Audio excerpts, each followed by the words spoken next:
ठीक है, fundamental right पे हमें करना था, उसके क्वेश्चन से ये विच स्टेटमेंट इज करेक्ट, तो इन्होंने करेक्ट स्टेटमेंट दिया है, rights are claim of citizen against state, ठीक है, which is given the power to enforce the fundamental right by constitution, supreme court and high court. Fundamental rights are justifiable, वैसे justifiable होता है justifiable, ठीक है। Who said the fundamental rights a pledge to our people and pact with civilized world? As Dr. S. Radhakrishnan statement है वो. The rights are called fundamental because it is written in the constitution. It is essential for personality development. Essential for personality development. Parliament can't make a law against it, etc. ठीक है. Fundamental to one's personality development. Fundamental rights can be suspended during emergency. What is mean by rule of law? One act for all and one judiciary for all, ठीक है, ये इनकी definition है, मतलब ठीक है। दो चीज होती है ना, एक रूल ऑफ लॉ और इक्वलिटी बिफोर लॉ, ठीक है, दोनों चीज अलग है। Equality before law, equality before law, हाँ ठीक है। तो रूल ऑफ लॉ मतलब जो रूल है या जो लॉ है उसी का शासन होगा। इक्वलिटी बिफोर लॉ मतलब कानून के आगे सब बराबर है, ठीक है, दोनों अलग अलग चीजें।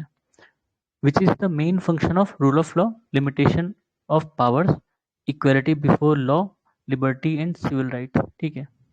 रूल ऑफ लॉ ये तीनों चीजें ही ग्रांट करती एक तरह से। Limitation of power, limitation of power क्या, मैंने क्या बताया था, कोई भी एक्ट जो कोई पावर देता है, ठीक है, वो पावर को लिमिट भी करता है। अगर वो एक कोई एक्ट मान लो बना कि आप ये काम कर सकते हो, इसका मतलब है उसके अलावा काम आप नहीं कर सकते हो, ठीक है, वो इलीगल माना जाएगा। Under which article the constitution of India fundamental rights have been provided to citizens, article 12 to 35, ठीक है। The correct statement about fundamental rights in India, they are guarantee against state action, they are enumerated in part 3 of constitution, they ensure social economic and political justice, ठीक है, fundamental rights के ऊपर है। फिर विच article of Indian constitution puts an absolute limitation on legislative power, article 14, ठीक है। With reference to the writs issued by courts in India, consider the following statement. Mandamus will not lie against a private organization unless it is entrusted with a public duty.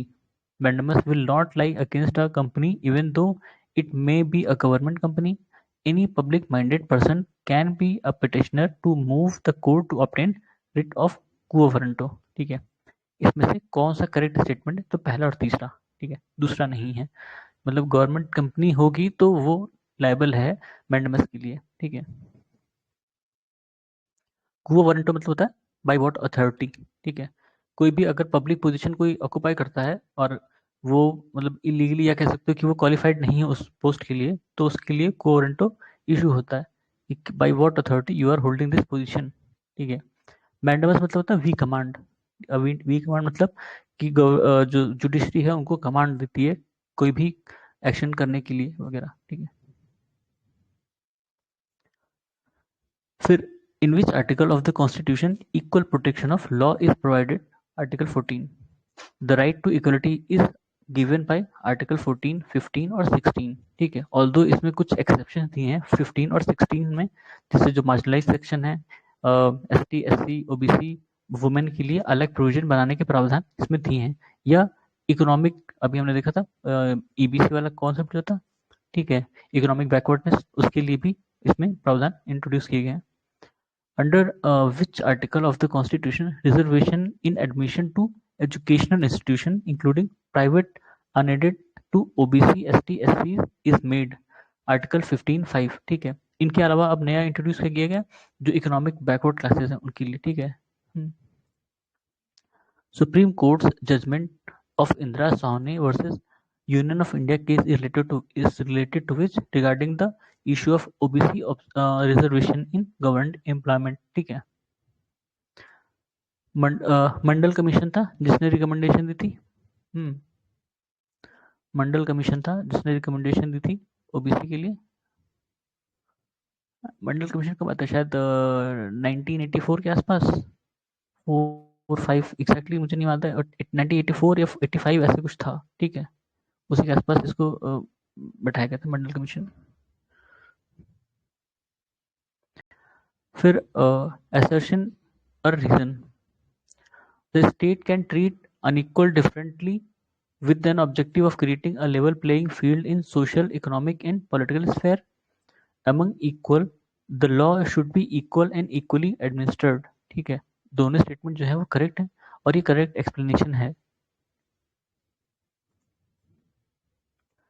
फिर which article of the constitution gives precedence to constitutional provision over the law made by union parliament या state legislature? Article 13, ठीक है। फिर when articles of Indian constitution belong to a different category, which article? the article 19। अच्छा, इसमें से मतलब अब सारे ऑप्शन नहीं दिए तो नहीं पता चला कि किस सेंस में कह रहा है, ठीक है। In the Indian Constitution, the right to freedom is included in Article 19 to Article 22. Prohibition of discrimination on the ground of religion, etc. Article 15 of the Constitution of India is a fundamental right classified under right to equality. Which equality is not included in fundamental right to equality as enshrined in Indian Constitution? Economic equality. क्यों economic equality क्यों नहीं included है? क्यों? क्योंकि अगर fundamental right होगा तो ये गवर्नमेंट के ऊपर आ जाएगा कि उनको सबको इक्वल लाना है, ठीक है, इन सेंस कि सबकी इकोनॉमिक स्टेटस सेम हो, ठीक है। तो वो हो नहीं सकता ना अनलेस आप सबको डिप्राइव कर दो उनकी प्रॉपर्टी से, जितने भी उनके अधिकार हैं, जिनके उनके पैसे और प्रॉपर्टी हैं, फिर सबको इक्वल डिस्ट्रीब्यूट करो कि नहीं सबको 100 रुपए दे रहे हो, ठीक है। तो Article 24 of Constitution of India prohibits the employment of child in factories related to hazardous work. Such prohibition is absolute prohibition. ठीक है। Which provision of fundamental right is directly related to exploitation of children? Article 24. Eradication of all types of social discrimination comes under which generation of human right? Second generation. ठीक है। Eradication of all types of social discrimination second generation का human right है। Under what provision of constitution untouchability has been abolished? Article 17, ठीक है।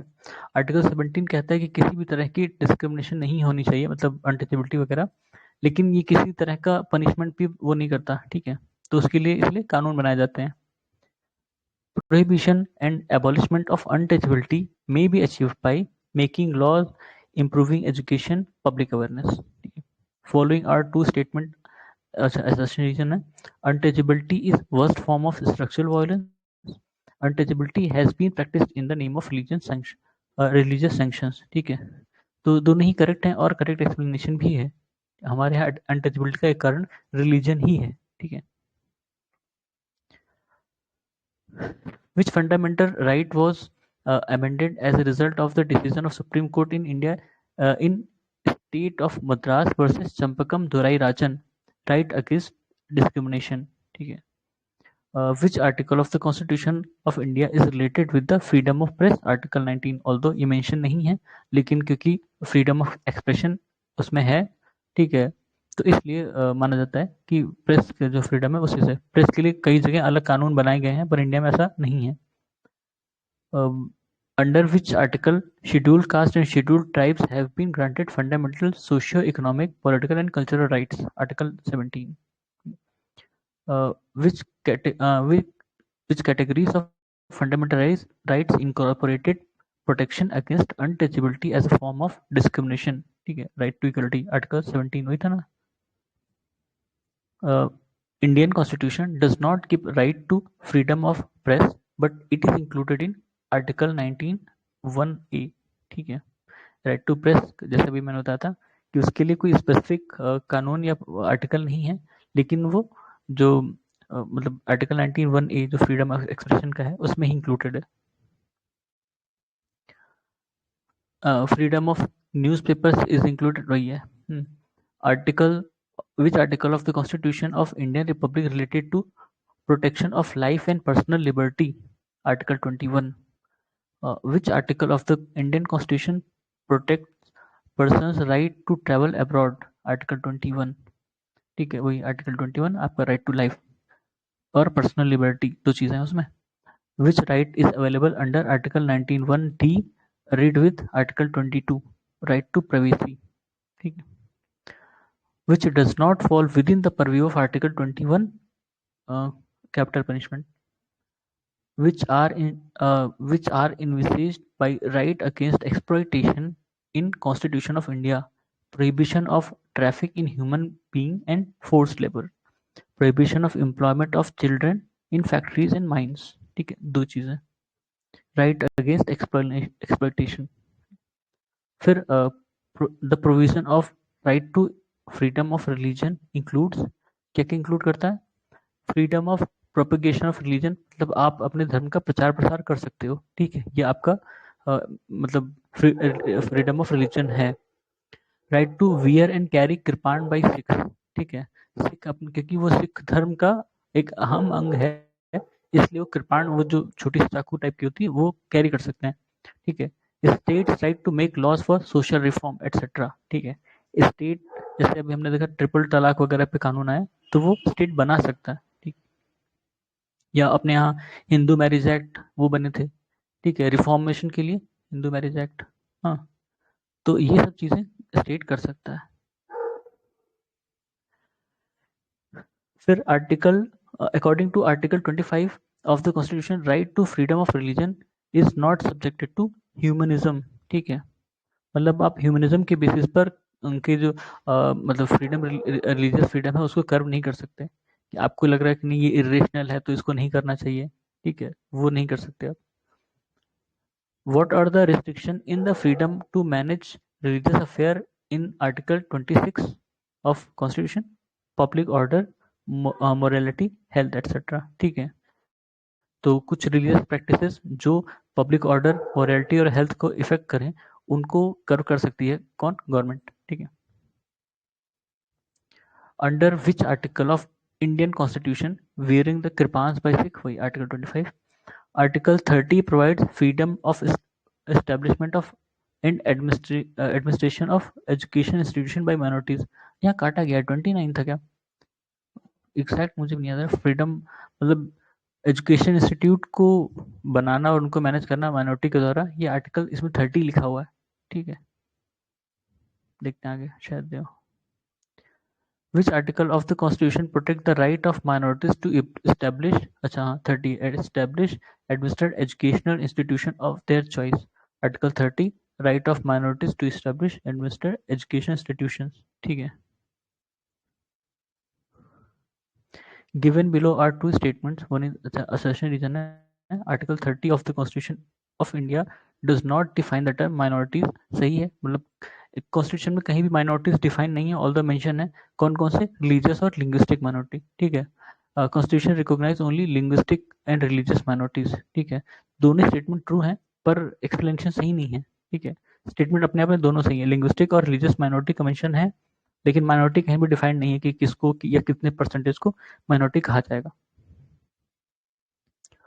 Which right can be enforced under Article 32 of Indian Constitution? Fundamental rights. Guardian of fundamental right, judiciary. Which one of the following is regarded as protector of fundamental right of citizen and guardian of Constitution of India? Supreme Court, ठीक है, which right was described by Dr. P. R. Ambedkar as heart and soul of Constitution, right to constitutional remedies, वही Article 32, ठीक है। Although जो article 226 है, high court भी उसमें वही काम करता है, लेकिन हाई कोर्ट जो है अपार्ट फ्रॉम, मतलब सुप्रीम कोर्ट आप डायरेक्टली रीच कर सकते हो जब आपका सीधे सीधे आर्टिकल 21 हार्म हो रहा हो, ठीक है, आर्टिकल 21 सीधे सीधे हार्म हो रहा है तो आप सीधे हाई कोर्ट, सुप्रीम कोर्ट जा सकते हो, ठीक है, लेकिन अगर कोई और केस है पर वो आपके फंडामेंटल राइट्स को हार्म कर रहा हो तो आप पहले हाई कोर्ट जाओगे, ठीक है, उनका कहना। Assertion reason है, Dr. Ambedkar had described Article 32 of Constitution as very soul of it.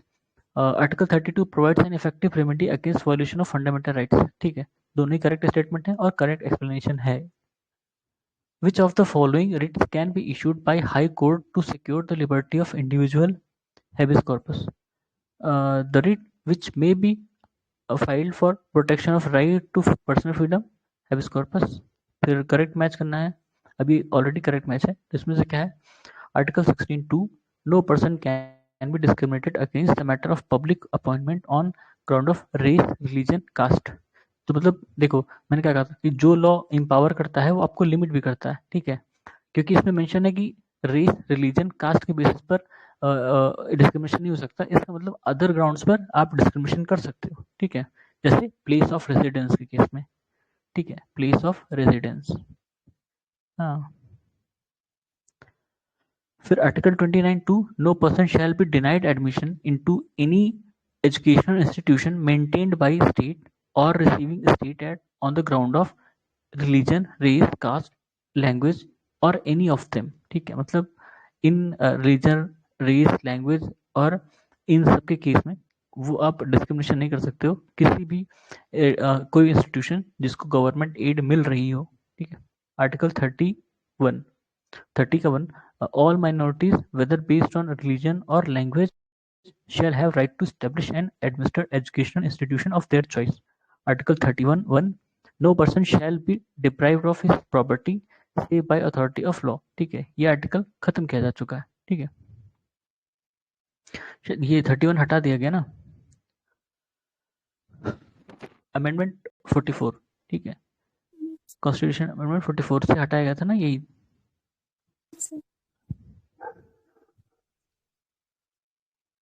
फिर करेक्ट मैच करना है, फंडामेंटल ड्यूटीज किस अमेंडमेंट से आया था, 42nd अमेंडमेंट।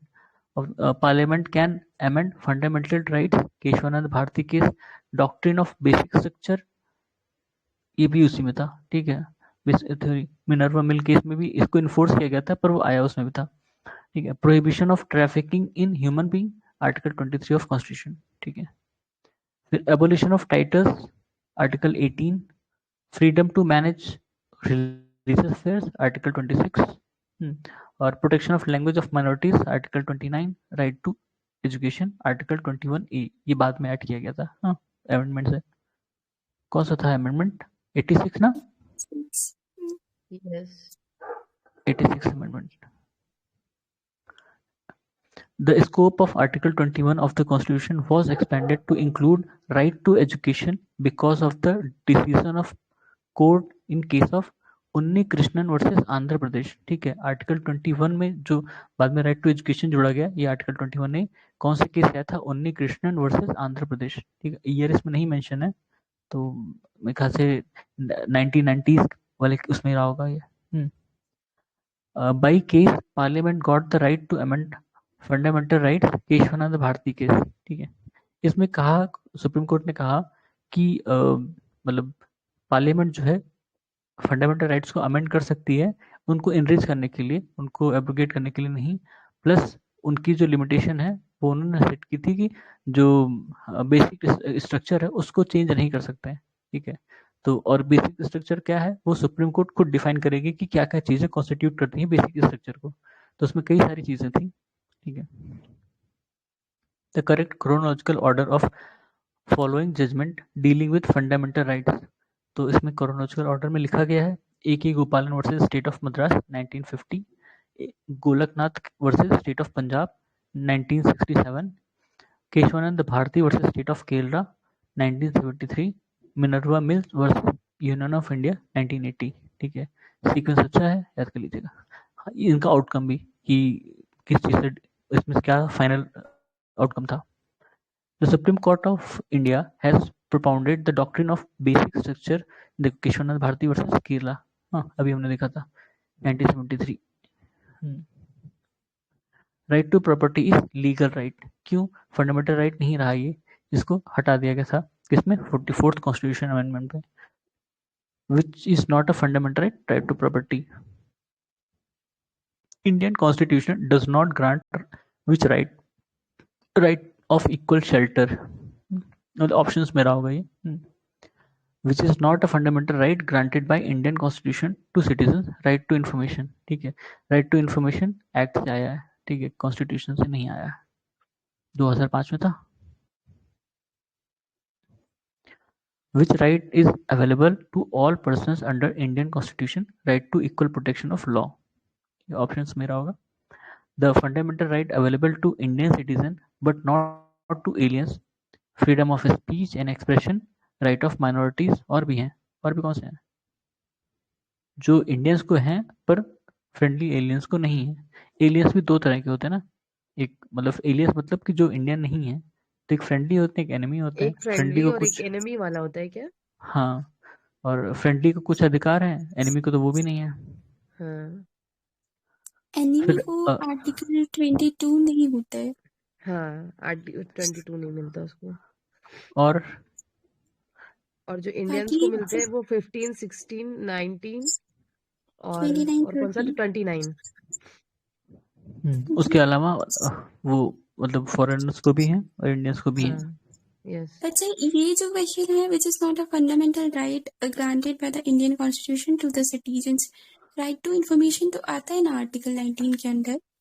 नहीं, राइट टू इन्फॉर्मेशन नहीं है. वो राइट टू इन्फॉर्मेशन जो है वो आरटीआई एक्ट से आया है. Okay. वो बोलने का अलग है, मतलब आर्टिकल 9 में एक्सप्रेशन के लिए आप बोल सकते हो, मांग नहीं सकते इन्फॉर्मेशन. आपको कुछ कहने की आज़ादी है, पर आप किसी से क्वेश्चन पूछ सकते हो, लेकिन जरूरी नहीं कि वो आपको रिप्लाई दे कि हाँ जो आप मांग रहे हो ले लो. A British citizen staying in India cannot claim right to, किस चीज का right?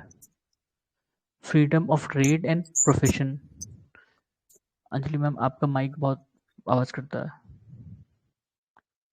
which has recognized a fundamental right by Supreme Court of India, right to shelter, right to travel abroad, right to equal pay for equal work, etc. ठीक है, ये सब भी fundamental right की category में आते हैं. किसमें? आर्टिकल 21 में शायद रखा गया इनको.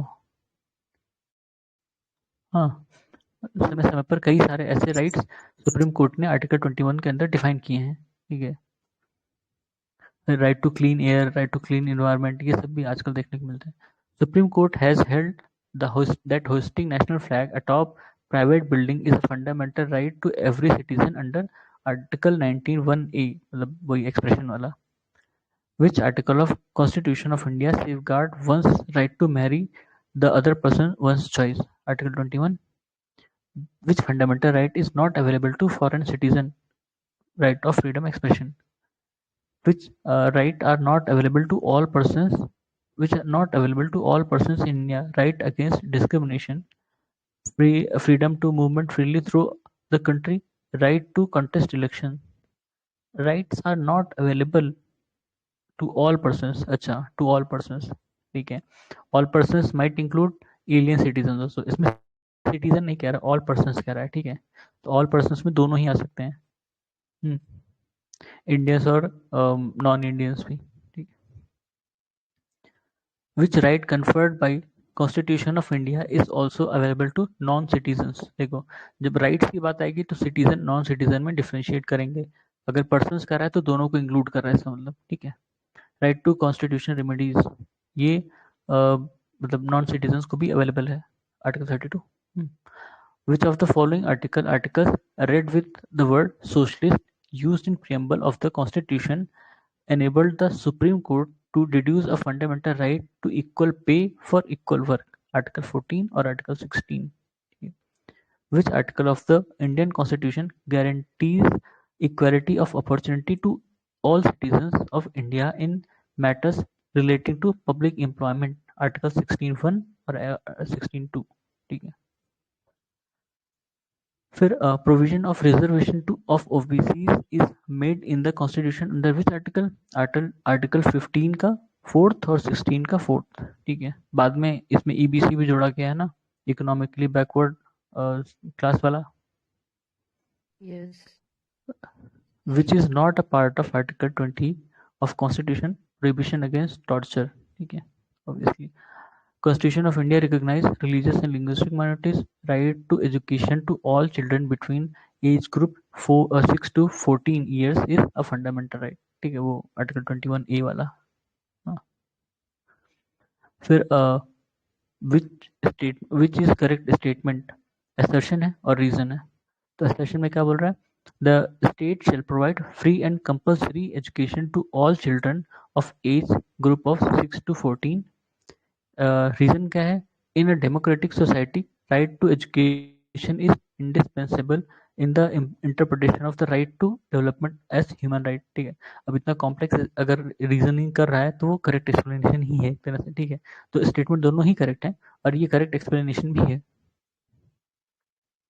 ये करो, इसको वैसे भी समझ सकते हो कि क्योंकि इंडिया एक वेलफेयर स्टेट है तो उसकी जिम्मेदारी बनती है कि जो मतलब जो मार्जिनलाइज, जैसे बच्चों को मार्जिनलाइज समझा जाता है, कमजोर सेक्शन, ठीक है, औरतों को भी समझा जाता है, तो उनकी अपलिफ्टमेंट के लिए वो काम करें। ठीक है, तो उसमें वो डिस्क्रिमिनेट नहीं करता। कभी कभी सबके लिए जब कानून बनता है, महिलाओं के लिए कानून बनता है तो सभी महिलाओं के लिए, चाहे वो अमीर हो चाहे गरीब हो। बच्चों के लिए कानून बनता है तो सभी बच्चों के लिए बनता है, चाहे अमीर हो चाहे गरीब हो। ठीक है, which rights cannot be suspended or restricted even during national emergency, right to life and personal liberty। ठीक है, पहले हो सकता था, अब नहीं कर सकते। डीसी वाधवा केस इनफेमस है इसके लिए। ठीक है, डीसी वाधवा केस नहीं, सॉरी, डीसी वाधवा नहीं था, एडीएम जबलपुर, एडीएम जबलपुर। ठीक है, एडीएम जबलपुर केस था। डीसी वाधवा केस उसके लिए था, क्या कहते हैं, ऑर्डिनेंस के लिए। ठीक है, ये था उससे फंडामेंटल राइट, मतलब राइट टू लाइफ से रिलेटेड। उस समय क्या हुआ था कि जब इमरजेंसी के टाइम लोगों को गवर्नमेंट ऑफिसर्स या गवर्नमेंट के एम्प्लॉयज या पुलिस उठा ले जाती थी। ठीक है, तो कोई कोई लड़का था, उसको उठा ले गए थे, तो उसके उनके जो पेरेंट थे वो कोर्ट गए थे, मतलब एडीएम जबलपुर के खिलाफ। ये इसका मतलब एमपी का केस रहा होगा ये। और उस समय कोर्ट ने हाथ खड़े कर दिए कि नहीं, हम कुछ नहीं कर सकते इमरजेंसी में। ठीक है, तो इसलिए इनफेमस था ये case. The word Hindu in Article 25 of Constitution of India does not include Parsis। उसमें हिंदू में कौन कौन से हैं? एक तो हिंदू हैं, ठीक है, हिंदू, और क्या कहते हैं, जैन, बुद्धिस्ट और सिख। ठीक है, इन सबको इंक्लूड किया गया उस हिंदू वर्ड में। In India, if a religious sect community is given the status of national minority, the special advantage of it is entitled to, it can establish and administer exclusive education institutions, it can derive benefit from Prime Minister's 15-point program। ये Prime Minister's 15-point program बाद में आया था, मनमोहन सिंह के time में ना। An accused of any offence cannot be compelled to be a witness against himself। Which article of the Indian Constitution provide this? Article 23। वो हमने देखा था ना, सेल्फ इंक्रिमेशन नहीं हो सकता, वो खुद को ही दोषी साबित नहीं कर सकता कोई। ठीक है, in article which article of the Constitution provide protection to the accused regarding conviction from double bar and self incrimination? Article 20। ठीक है, डबल बार मतलब शायद वही डबल जो पार्टी जिसको कहते हैं, एक ही गुनाह के लिए दो बार सजा पाना। दो बार, हाँ, yes. No person shall be prosecuted and punished for the same offense more than once। वही डबल जो party, article 20। In which article of Indian Constitution doctrine of due process of law is included? Article 21, due process of law। ठीक है, which article gives safeguard to fundamental rights of arrested person? Article 22। Under the Preventive Detention Act, a person can be arrested without trial for 3 months। Which writ is regarded as greatest safeguard for liberty of a person? Habeas corpus। Habeas corpus जब writ issue होता है तो जिस बंदे के लिए issue होता है उसको कोर्ट में लाना होता है। ठीक है, ये पुलिस की जिम्मेदारी होती है कि उसको उनके कोर्ट में हाजिर करें। नॉर्मली जो अगवा हुए होते हैं या जिनको माना जाता है कि किडनैप किए हुए हैं, उनको इलीगली कन्फाइन किया गया है, उनके लिए इशू किया जाता है। ठीक है, bonded labour was abolished in India by an act of parliament enacted in year 1976। The child labor was prohibited in hazardous employment by Indian Constitution। In the context of India, which is correct relationship between rights and duties? Rights are correct correlative with duties। ठीक है, ठीक है, तो ये fundamental rights पे question थे। अब हम देखते हैं directive principles of state policy पे question. The purpose of inclusion of DPSP in Indian constitution is to establish social and economic democracy. ठीक है, ये कह सकते हो कि स्टेट की जो इच्छा है वेलफेयर स्टेट की, ठीक है, वेलफेयर स्टेट बनने की, हाँ वेलफेयर स्टेट, तो डीपीएसपी इसमें हेल्प करती है। The directive principle of state policy में be classified socialist, liberal, intellectual and Gandhian. ठीक है, उनके जो प्रोविजंस है उनको 3 कैटेगरी में रखा गया है, सोशलिस्ट, लिबरल, इंटेलेक्चुअल और Gandhian. Which is not a objective of DPSP to establish religious state. Options में रहा होगा ये। Correct statement regarding DPSP. These principles spell out the socio-economic democracy in the country. ठीक है, the provision contained in these principles are not enforceable by any court.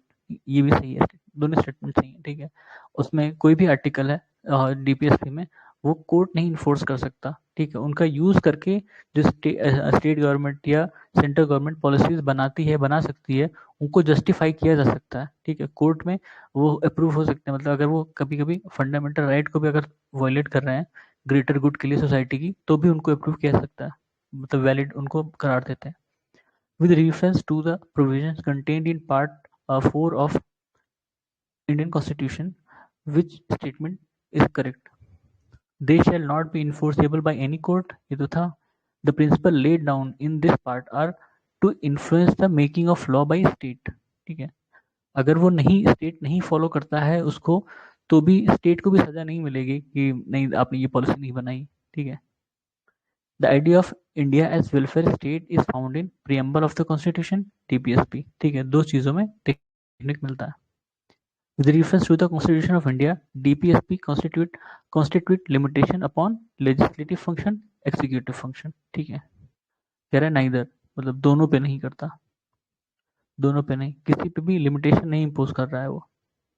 उनका use करके आप नई पॉलिसीज बना सकते हो, नए एग्जीक्यूटिव एक्शन ले सकते हो, पर अगर नहीं करते हो तो वो लिमिटेशन नहीं सेट करती हैं। मतलब अगर यूसीसी नहीं है तो इसका मतलब कोई लिमिटेशन नहीं है। ठीक है, बिना यूसीसी के भी सारे काम हो रहे हैं। The directive principle of state policy of Constitution of India is taken from Ireland। ठीक है, directive principle of state policy are non-justiciable according to Constitution of India, which are fundamental to governance of the country, DPSP। क्योंकि DPSP के सहारे ही policies बनती हैं, फिर उनका execution होता है, तो मतलब एक तरह से वो फंडामेंटल है गवर्नेंस के लिए। Under Indian constitution, concentration of wealth violates the provision of constitution, DPSP. ठीक है, लेकिन इसके लिए कोई पनिशमेंट नहीं है ना। अगर हमारे यहाँ इनइक्वालिटी बढ़ जाए, एकदम से बढ़ जाए, लेकिन तो इसके लिए कोई पनिशमेंट नहीं है। Equal pay for equal work has been ensured in the Indian Constitution as one of the DPSP। कौन सा आर्टिकल 39D। ठीक है, equal pay for equal work, article 39D याद रखना। Panchayati Raj system in India is laid down under DPSP, article 40। ठीक है, पंचायती राज article 40, ये article important है इस केस में, खासकर डीपीएसपी में। और जो आपका फंडामेंटल ड्यूटीज है उसमें जो जो मेंशन है 11 जो ड्यूटीज है, ठीक है, वो याद रहना जरूरी है। क्यों? क्योंकि यूपी पीसीएस में हमेशा पूछा जाता है। ठीक है, हर साल आप क्वेश्चन देखोगे डायरेक्टली आर्टिकल लिखा हुआ। Abolition of titles fundamental rights, article 18 था ना। हाँ, organisation of village panchayat, organisation of village panchayat directive principle DPSP से रिलेटेड है, वो हमने देखा था आर्टिकल 40, वही है ना पंचायती राज। हाँ, to provide opportunities for education to child ward between 6 to 14 year of age, fundamental duties में है। ठीक है, और India that is Bharat shall be union of state, ये आर्टिकल 1 है। The unit and it's territories. अच्छा, ये करेक्ट मैच कैसे करना है इसमें इन लोगों ने बस लिख दिया है, कहाँ से मैच किया पता ही नहीं चल रहा है। Which is tenure of member of, अच्छा what is the tenure of the member, a member of state legislative council? 6 year. Rajya Sabha का भी 6 ईयर है, स्टेट लेजिस्लेटिव काउंसिल का भी 6 ईयर है। ठीक है, जो उसके मेंबर होते हैं। Which of the following articles direct the state government to organise panchayat? Article 40। अगर नहीं भी करते हैं तो वॉल्यूशन नहीं होगा, बताया था, क्योंकि ये नॉन जस्टिसिएबल है। अगर मतलब वो तो अब कानून बन गया है, ठीक है, उसको आर्टिकल को उसमें जैसे इंसर्ट कर दिया गया है कि हाँ पंचायत होना जरूरी है, इतने इतने महीने पे इलेक्शन होगा। अगर नहीं भी करते ना तो वॉयलेट नहीं हो रहा था कहीं से, क्योंकि डीपीएसपी नॉन जस्टिसिएबल है। आप कोर्ट नहीं जाके कहोगे कि सर यहाँ पंचायत नहीं है, पंचायत लगवाओ, ठीक है। आर्टिकल फिर करेक्टली मैच है। Article 40 organization of village panchayat. Article 41 right to work, education and public assistance in certain cases. Article 44 UCC. Article 48 organization of agriculture and animal husbandry, ठीक है। करेक्ट मैच करना है। Article 39A equal justice and free legal aid, important है, free legal aid article 39A में है। Article 40 organization of village panchayat. Article 44 UCC. Article 48 organization of agriculture and animal husbandry, ठीक है। ये बताया था इसको जो आर्टिकल है किस चीज के लिए है, इसको याद कर लो, बेटर होगा, क्योंकि ऐसे क्वेश्चन आते हैं हर साल, लगभग हर साल आपको ये क्वेश्चन देखने को मिलेगा।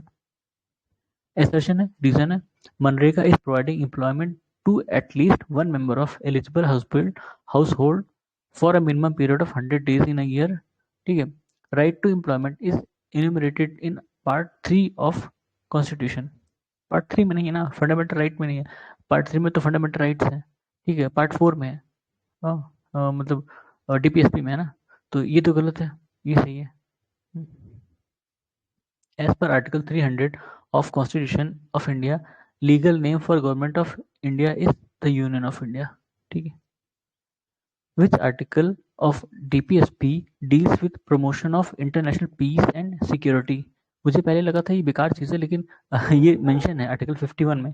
इंटरनेशनल मतलब हम कैसे इंटरनेशनल पीस और सिक्योरिटी को प्रमोट कर सकते हैं, लेकिन है ये चीज़ मेंशन उसमें आर्टिकल 51 में, ठीक है। फिर in separation in India separation of judiciary from executive is enjoyed in article 50 में, ठीक है। आर्टिकल 50 में मेंशन है separation of judiciary from executive. Which article of Constitution of India has the provision of participation of worker in management? Article 43A, ठीक है। 43A ये जिसमें A B C ऐसे हैं, ये ना ये बाद में इंक्लूड किए गए हैं ज़्यादातर, ठीक है। तो ये शायद 42nd अमेंडमेंट के टाइम आया होगा या उसके आसपास maybe. The constitution grants right against exploitation to children, women and tribals, ठीक है। Which is not DPSP, free education to children up to age of 14, which is not a DPSP, ठीक है। Free education नहीं mention है उसमें, education mention है शायद, ठीक है।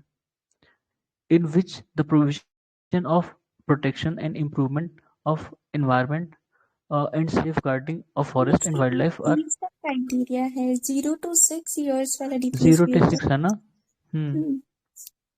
14 वाला बाद में मेंशन है शायद उसमें, आर्टिकल 21 में है। और उसमें क्या कहते हैं 15(1)(a) में क्या है, मतलब फंडामेंटल ड्यूटीज में एज लिमिट है, उसमें नहीं दिया। उसमें भी है ना, उसमें भी यही 0 to 6 ही है शायद। अच्छा, वो गार्जियंस के लिए है। In which the provision of, अच्छा ये तो देखा तुमने, protection and improvement of environment and safeguarding of forest wildlife are found DPSP में, ठीक है। इसमें प्रोटेक्शन ऑफ एनवायरनमेंट के लिए है और उसमें हेरिटेज को प्रोटेक्ट करने की बात कर रहे हैं ना फंडामेंटल ड्यूटीज में। उसमें जी वाला होता है ना, ग्रीनरी, मतलब ऐसे उसमें भी आते हैं एनवायरनमेंट को प्रोटेक्ट करने के लिए। अच्छा, हाँ दोनों में दे रहा है, फंडामेंटल ड्यूटीज में भी है। How the DPSP different from fundamental rights, directive principles are not enforceable whereas fundamental rights can be enforced, ठीक है। which is or are included in DPSP, prohibition of consumption except for medicinal purpose, for intoxicating drinks and other drugs which are injurious to health। अच्छा ये options में होगा। The provisions under DPSP as enshrined in Constitution, organizing village panchayats, promoting cottage industries in rural areas, which is a DPSP, The state shall endeavor to protect and improve environment. अच्छा, state shall endeavor to protect. The constitution is silent in DPSP about adult education. अब ये options में रहा होगा, ठीक है. Which directive DPSP was added to constitution later date free legal aid. बताया था इसमें भी A बाद में A B या ऐसा कुछ है, वो बाद में इंक्लूड किए गए हैं. अब वो देखना पड़ेगा कि किस अमेंडमेंट से हैं. Which is not included in DPSP right to information. ठीक है, बताया था राइट टू इन्फॉर्मेशन लॉ से आया है. ठीक है, अलग से लॉ बनाया गया था इसके लिए. ना ये DPSP में है, ना ये फंडामेंटल राइट्स में है, ना ये फंडामेंटल ड्यूटीज में है, किसी में नहीं है. Which is a directive principle of state policy under Article 40 UCC. ठीक है, which is listed among DPSP नहीं directive principle in Part 4 of Constitution, equal pay for equal work, Article 39D. ठीक है, 39D डी का ये मतलब बाद में इंक्लूड UCC किया तो गया. आर्टिकल 44 होता है ना. हाँ, इसमें गलत लिखा है, पंचायत होना चाहिए.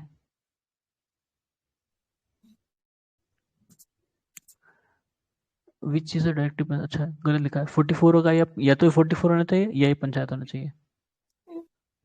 Yes. The directive principle of state policy is a check which is paid on bank's convenience. Who said that? KT Shah. ठीक है. Among the following, who was the first president of Human Rights Commission of India? Justice K. Ramaswamy. Which, with reference to Constitution of India, fulfilled the National Social Assistance Program launched by Government of India, DPSP, who is empowered to make law for economic and social planning beside the infant and minors in India, both central and state government दोनों ही बना सकती हैं. इसके बाद fundamental duties है. देखिए ज़्यादा बड़ा है नहीं, ये भी छोटा है, निपटा देते हैं.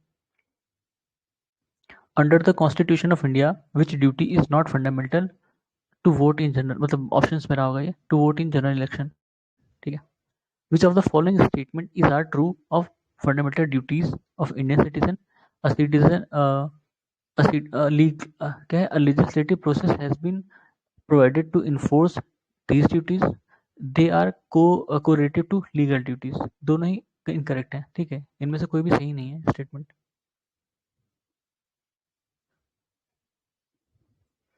Which of the following provision is part of both directive principle of state policy and fundamental right? Protection of environment. ठीक है, ये हमने देखा था. Under which article of Indian Constitution provision for fundamental duties has been made? Article 51A. ठीक है, वो Swaran Singh committee बैठी थी ना. हाँ, देखो लिखा. Yes. Provision related to fundamental duties in Constitution of India were added on the recommendation of Swaran Singh committee. ठीक है, ये इंदिरा गांधी ने सेटअप की थी. और इन्होंने जो था, जो उस समय USSR था, उनके यहाँ फंडामेंटल ड्यूटीज टाइप की चीजें थी, तो उसी को ही कॉपी किया था. Who were members of Swaran Singh committee? मतलब स्वरण सिंह के अलावा कौन कौन थे उसमें? AR एंटुले, SS रे, CM स्टेफन. ठीक है, सर ये 1976. मेंबर कमेटी थी. ये RAS का ये खराब क्वेश्चन पूछते हैं. अब इसमें मेरे ख्याल से 3 इन्हीं लोग का नाम, और भी नाम 4 नाम रहे होंगे हो सकता है, तो उसमें से 3 ये हैं. अब ये तो कुछ मतलब बहुत ज़्यादा फैक्चुअल हो जाएगा. 10 लोगों का नाम शायद ही किसी को याद होगा. ठीक है, 10 लोगों का नाम कौन याद बैठने का. और ये भी मतलब जिसने याद किया होगा उसको ही वही कर पाएगा. Which ऑप्शन में भी statement? तो होना चाहिए. मैम ऑप्शन में रहा होगा ना, तो आपको अगर आपने याद ही नहीं किया तो ऑप्शन में रहेगा भी, तो आपको कैसे पता चलेगा? नहीं मेरा अगर मतलब 10 ऑप्शन में यही 3 होंगे. हो सकता है, हाँ 3 रहे हो. मतलब 3 नाम दे दिया गया होगा 4 ऑप्शन में, तो जो भी एग्जैक्ट करेक्ट होगा वही है आंसर. तो ये 3 हो सकता है एक ऑप्शन में रहे हो. Which statement regarding fundamental duties is not true? They can be enforced by writs. ठीक है, which is fundamental duty in India? To value and preserve the rich heritage of our composite culture. Fundamental duty है. The word to abide and respect under the provision of Article 51A of Constitution of India is concerned with Constitution. Concerned to अच्छा fundamental. To abide and respect to Constitution मतलब Constitution की जो values हैं उससे कहता. Fundamental duties of citizen to do not include duty to strive towards abolition of untouchability, ये options में रहा होगा, ये इंक्लूड नहीं है उसमें कह रहा, which is not part of fundamental duties under Indian Constitution to help in organizing village panchayat, ये DPSP में है ना. Who is are among the fundamental duties of citizen laid down in Indian Constitution to preserve the rich heritage of our composite culture, ये तो था, ये सारे ही मतलब to develop scientific temper and spirit of inquiry, to strive towards excellence in all spheres of individual and collective activity. Which of the following is not a fundamental duty, कौन सी है? To protect monument and places, fundamental duty नहीं है. To protect monument and places of national importance, ये fundamental duty नहीं है, देखना पड़ेगा. नहीं है, बताइए आप लोग. ये है, ये आर्टिकल 49 में DPSP में आता है. Yes. अच्छा, DPSP में है. It shall be duty of every citizen of India to protect and improve the natural environment. The above statement is regarding Article 51A. Okay. Which statement is incorrect? Fundamental duties are part of fundamental right. ठीक है, incorrect है. Which is not a fundamental duty to protect monument and places of public importance. ये ma'am ने बताया कि article 49 में है ये, ठीक है, मतलब DPSP. हाँ. How many fundamental duties are there in Indian Constitution? 11. शुरू में 10 थी, 11th बाद में ऐड की गई थी ना. 86 amendments है. Not there, हाँ. Which is not provided in Part 4A fundamental duties of Indian Constitution to respect our parents and teachers, ठीक है, ये included नहीं है उसमें. Under the Constitution of India, which is not a fundamental duty to vote in public election, ठीक है, vote in public election मतलब vote in election ये भी fundamental duty नहीं है. Taxes है, taxes देना वो भी नहीं है ना शायद.